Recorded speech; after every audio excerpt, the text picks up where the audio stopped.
ఇటీవల ప్రచారమైనటివి తిరుమల తిరుపతి దేవస్థానం సున్నితమైన అంశం అయినప్పటికీ ఒక పాలక మండలి సభ్యుడిగా పనిచేసిన నా అనుభవం వీటన్ని దృష్టిలో పెట్టుకొని కొన్ని విషయాలు కూడా చెప్పాల్సిన అవసరం ఉంది. నిన్న ముఖ్యమంత్రి చంద్రబాబు నాయుడు గారు గతంలో లడ్డు నాణ్యత బాగా తగ్గింది. లడ్డు నాణ్యత తగ్గడానికి ముఖ్యమైన కారణం నెయ్యి. ఆ నెయ్యి ఏ నెయ్యి అయితే వాడాలో స్వచ్ఛమైన ఆవు నెయ్యిని మాత్రమే ప్రసాదాల తయారీకి ఉపయోగించాలి అనే దిట్టంలో ఉంది, శాస్త్రంలో ఉంది, అది టీడీలో ఉంది. ఆ అనువాయితీని పక్కన పెట్టి జంతువుల నెయ్యితో లడ్డు ప్రసాదాలు తయారు చేశాడని ఒక స్టేట్మెంట్ ఇచ్చాడు. చాలామంది జంతువుల నెయ్యి లేనిది, జంతువుల నెయ్యిలు ఎట్లా వస్తాయి, జంతువుల నెయ్యి తీసుకొస్తాడా, రాజకీయ అవసరాల కోసం మాట్లాడతాడా, మనిషి పుట్టుకైనాడు పుట్టినోడు ఇట్లా మాట్లాడుతున్నాడు ఒక పెద్ద మనిషి.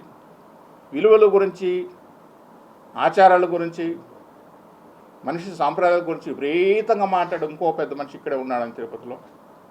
ఆ పెద్ద మనిషి గురించి మాట్లాడతాడు. అసలు బుద్ధుడిని మాట్లాడుతున్నాడు అని. ఇది నిజం. ఎందుకు నిజమని చెప్తున్నానంటే, లడ్డు ప్రసాదం నాణ్యత మీరు చరిత్ర తీసుకుంటే ఆవు నెయ్యే కావాలి. ఆవు నెయ్యి తయారు చేయగలిగే సంస్థలు ఈ భారతదేశంలో ఎక్కడున్నాయి అంటే, ఒకటి కర్ణాటక, రెండు తమిళనాడుకు సంబంధించిన ఆవు నెయ్యి ఈరోడు ప్రాంతంలో మాత్రం ఆవు నెయ్యి దొరుకుతుంది. మూడు ఆంధ్రప్రదేశ్కు సంబంధించినంత వరకు ఒకప్పుడు చిత్తూరు డైరీ పల్మనరీ బెల్ట్ ఆవు నెయ్యి కాబట్టి అక్కడ దొరికేది. చిత్తూరు డైరీ మూసిపోయిన తర్వాత విశాఖపట్నంలో ఆవు నెయ్యి బెల్ట్ కొంచెం దొరుకుతుంది. ఈ మూడు వదిలేస్తే పంజాబ్లో దొరుకుతుంది ఆవు నెయ్యి. ఈ నాలుగు ప్రాంతాల తప్ప భారతదేశంలో ఆవు నెయ్యి దొరికే ప్రదేశమే లేదు. కానీ పంజాబ్ ఎందుకు రావట్లేదంటే, పంజాబ్ నుంచి ఇక్కడ ట్యాంకర్ వచ్చి తిరిగి ట్యాంకర్ వాపస్ అక్కడికి వెళ్ళి పోవడానికి లాజిస్టిక్స్ వర్కౌట్ గారు పంజాబ్ రావట్లేదు. ఇంకా ఈరోడు విశాఖపట్నం ఉండే ప్రాంతంలో వాళ్ళ దగ్గర ఆవు నెయ్యి కొంచెం ఉన్నా తిరుమల తిరుపతి దేవస్థానానికి సంబంధించినంత క్వాంటిటీ సప్లై చేయలేము కాబట్టి వాళ్ళు కూడా ముందుకు రాలేకపోయిన సందర్భం. ఎక్కడ విశాఖపట్నం కానీ ఈరోడు కానీ. ఇంకా ఉండేది పుష్కలంగా ఆవు నెయ్యి దొరికే ఏకైక సంస్థ ఏదైనా ఉందంటే కర్ణాటక కోఆపరేటివ్ మిల్క్ ఫెడరేషన్. అది ప్రభుత్వ సంస్థ. దానికి ఎండీ కూడా ఐఏఎస్ ఆఫీసర్ ఉంటాడు. గవర్నమెంట్ చాలా ఏళ్ల పాటు వాళ్ళ దగ్గర నుంచి నెయ్యి కొంటాం. నెయ్యి శ్రేష్టత, ఎందుకంటే గవర్నమెంట్ సంస్థ కాబట్టి వాళ్ళు కూడా అన్ని టెస్టులు అన్నీ చేసి పంపించడం జరుగుతుంది. దురదృష్టవశాత్తు ధర్మారెడ్డి ఒక పెద్ద మనిషి వచ్చిన తర్వాత, అధికారి వచ్చిన తర్వాత, ఆయనకున్న పైరవీలతోనూ ఆయనకున్న పరిచయాలతోనూ ఆయనకు కావాల్సిన మనుషులకు కట్టబెట్టడం కోసం ఏం చేశారంటే, టెండర్ ప్రొసీజర్లో కూడా ఏముంటుందంటే, ఆవు నెయ్యి సప్లై చేసే వాళ్ళకి రోజుకి ఇన్ని లక్షల మీటర్లు ఆవు పాలు తీసుకొచ్చి ప్రాసెస్ చేసే ఒక వ్యవస్థ ఉండాలి. అంత వ్యవస్థ తయారు చేసి బటర్ వెన్న తయారు చేసే అవకాశం ఉండాలి. ఆ వెన్నని ఇన్ని డిగ్రీస్లో కాల్చే అవకాశం ఉండాలి. ఆ వెన్నను నెయ్యిగా ఇవ్వాలి అనేది టెండర్ కండిషన్స్ కూడా ఉంటుంది. మరి ఈయనేం చేశాడంటే, ట్రేడర్స్ని తీసుకొచ్చాడు. కొంతమంది ట్రేడర్స్ని తీసుకొచ్చి, ట్రేడర్స్ కూడా మేము అంటే కర్ణాటక మిల్క్ ఫెడరేషన్ ప్రభుత్వ సంస్థ కాబట్టి ప్రభుత్వ సంస్థకు వాళ్ళే లాభాల కోసమో లేకపోతే ఇంకేదో పెట్టడం కోసమో పైరవీల కోసమో చేయరు. వాళ్ళకు వచ్చినా రాకపోయినా ఆ ప్రభుత్వ సంస్థ దానికి దేవస్థానానికి ఇచ్చినామని చెప్పి. ఇంకొకటి, ఇక్కడ కట్టిన ట్యాంకర్లు కూడా వాళ్ళే కట్టారు.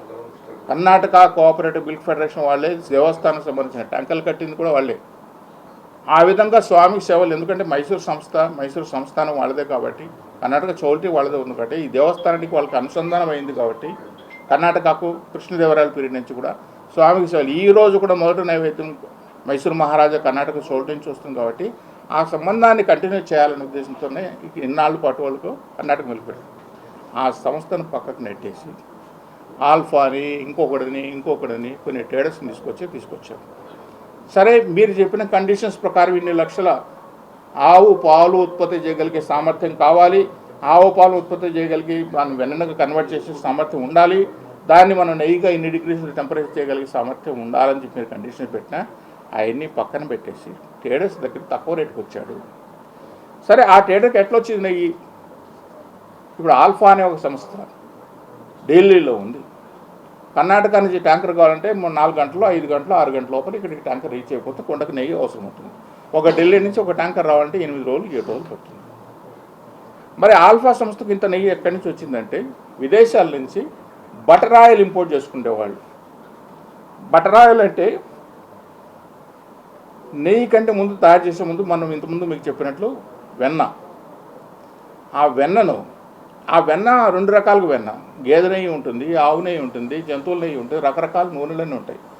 ఈ బటర్ ఆయిల్ ఒక ఫ్యాట్ కంటెంట్లో తీసుకొచ్చిన బటర్ ఆయిల్ని తీసుకొచ్చి ఆ బటర్ ఆయిల్ని ప్రాసెస్ చేసి కలర్ మిక్స్ చేసి, ఎందుకంటే ఆవు నెయ్యి ఒక్కటే పచ్చగా కనిపిస్తుంది, గేదె నెయ్యి తెల్లగా ఉంటుంది. ఆవు నెయ్యి అనేది ఏంటంటే కుకింగ్లో స్మెల్ వస్తుంది, ఫ్రాగ్రెన్స్ వస్తుంది, ఆ సువాసన కానీ రుచి కానీ మనం వండే కొద్దీ వస్తుంది. గేదె నెయ్యిలో ఏంటంటే ప్యాకెట్ ఓపెన్ చేస్తేనే స్మెల్ వస్తుంది. ఈ ఆవు నెయ్యి కోసం పచ్చగా ఉండటం కోసం ఏంటి కలర్ కలిపి బయట నుంచి బటర్ ఆయిల్ ఇంపోర్ట్ చేసుకొని విదేశాల నుంచి ఆ నెయ్యి తీసుకొచ్చి కొన్ని ఏళ్ళ పాటు దేవస్థానం సప్లై చేశారు. అది ఆవు నెయ్యి కాదు కాబట్టి లడ్డు పగిలిపోవటము, తీసుకున్న పక్క గంటకో 2 గంటకో ఇంతకుముందు కంపాక్ట్గా ఉండే లడ్డు మనం తీసుకొచ్చి ఇంట్లో 2-3 రోజులు పెట్టుకున్నా అట్లే కంపాక్ట్ ఉండే లడ్డు తీసుకొచ్చి ఈరోజు పొడైపోవటము, రుచి తగ్గిపోవటము. దిట్టం ప్రకారం దిట్టాన్ని మనం పూర్తి స్థాయిలో అమలు చేయాల్సిన బాధ్యత పాలక మండలి పైన ఉంటుంది, అధికారుల పైన ఉంటుంది. ఆ దిట్టాన్ని పూర్తిగా పక్కన పెట్టి బటర్ ఆయిల్ ఇంపోర్ట్ చేసుకుని ఆ బటర్ ఆయిల్ని తీసుకొచ్చి ప్రసాదాలు వాడుకున్నామంటే మనిషి పుట్టిన చెప్పిన పెద్ద మనిషి నువ్వు మనిషివేనా? నీకు మనిషి లక్షణాలు ఉన్నాయా? నీ దగ్గర విలువల గురించి మాట్లాడే ఒక పెద్ద మనిషికి నీకు విలువలు ఉన్నాయా?